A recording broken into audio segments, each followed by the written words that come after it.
Good evening. Well, it is evening over here, and I had a very good idea for a video last night, and I didn't write it down, nor did I record it into my voice recorder. So that idea is gone, but all I can remember of it is that it was a great idea.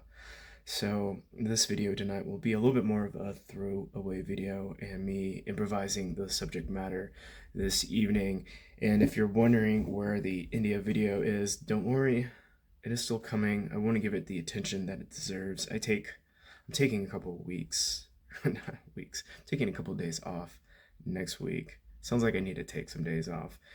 Um, and therefore I'll most likely be able to start editing and giving the India video the time and attention that it deserves.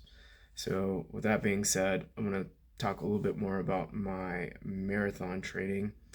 And if you haven't been following, I have a marathon on April 26th, and um, this will be my second marathon in the last 12 years or so, approximately. Before that, I was 29 years old and I ran the Houston Marathon. I broke 3 hours and was a Boston qualifier.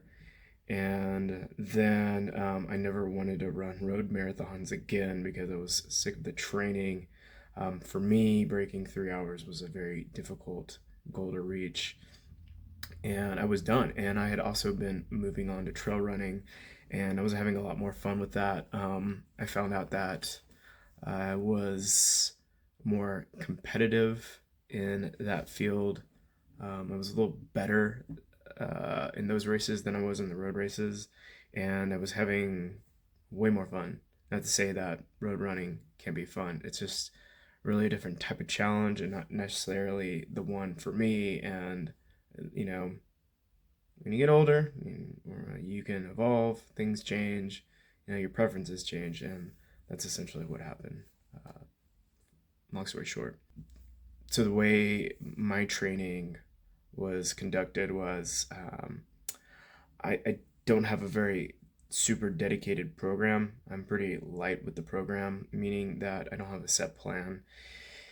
Um, and I all year long keep a base mileage of anywhere from 25 to 30 miles a week, and I pretty much do that every week. And it's really not just fitness for me. I mean, it definitely is. It keeps me in shape, but it's also like a therapy. Excuse me. It is also a therapeutic tool for me as well. So it's not super hard to hit that mileage.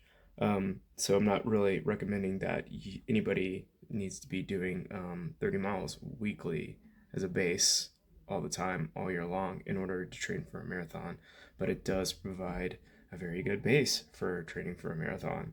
So I had like several months of 30 miles per week leading up until February and February of this year, that is. And that's when I essentially began intentionally training for the marathon, meaning I started increasing my mileage and doing a little bit more speed work.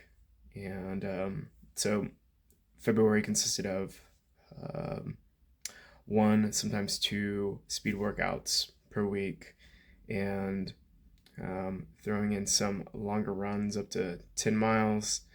And as February went on, I would maybe increase that mileage. I'm trying to remember, maybe up to about a half marathon. And then if you've kept up with the channel before, March was kind of uh, not a great month for my training, and I lost a couple of weeks, and I got sick 1 week. And then the next week I was recovering, and so trying to get back to some of those distances, not doing any speed work while I was recovering from being sick.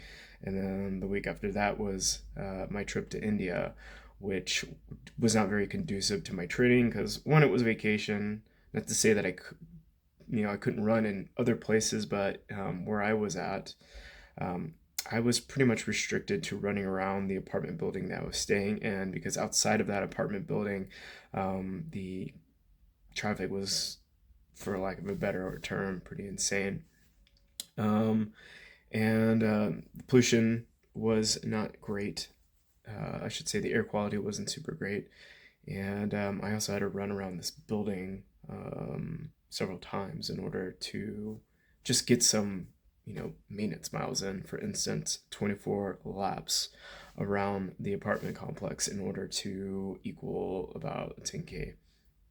So I only really ran twice while I was in India that week, and maybe I threw in a couple of short runs when I got back. So yeah, so March not so great, except for maybe towards the tail end of March when I started getting some longer distances, that is, and towards if I can remember right, I think somewhere the last week of March, I was able to get up to like 14 miles, and I even did part of that mileage on the trail and was able to stay under 9 minutes per mile throwing in trail. So kind of quite happy with that.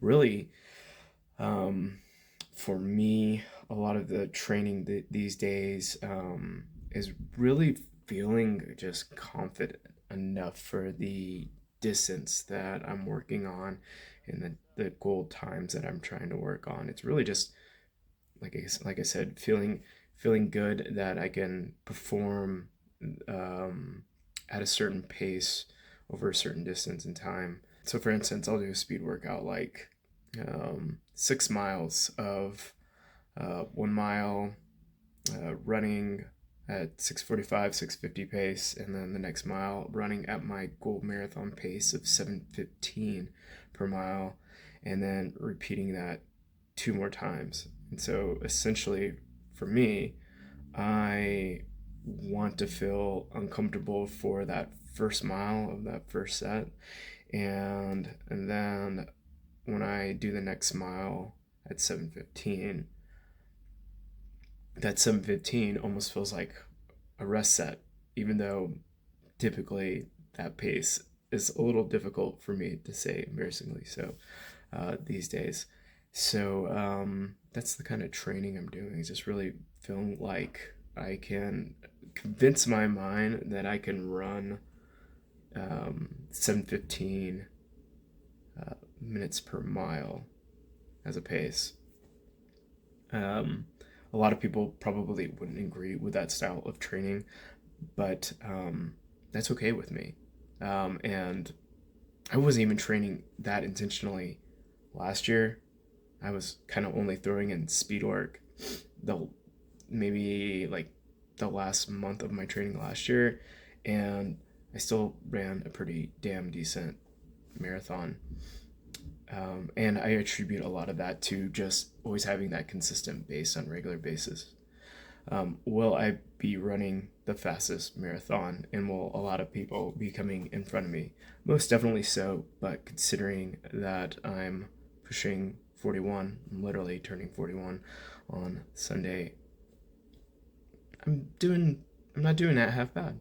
So, as far as diet goes, I focus on pretty high protein diet. So that means a lot of ground turkey and some eggs and steak and rice, occasional macaroni and cheese. I have a cheat day of pizza or hamburgers.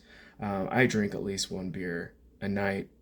There are occasional Saturday evenings where I'm drinking 2 to 3 drinks, but the focus is really on eating relatively clean, high protein, not a whole lot of junk food. I don't eat a lot of candy, not a whole lot of dessert, sugar, not a whole lot of sugar, period. Um, yeah, and staying relatively clean, and maybe having fun here and there. It's all about balance because, yeah, like while I don't want to overindulge in things like alcohol, um, you know, I only live this one particular life, so I want to have some fun along the way and not make the marathon training too much of a chore than it already is. And I'm telling you that I am ready to be done with training and get this marathon over and done with. So there you have it, a little breakdown on my marathon training for my marathon on April 26th. I'll probably do a little bit of a recap after that race to fill you all in. And once again, thanks for checking out the video. Have yourself a great day.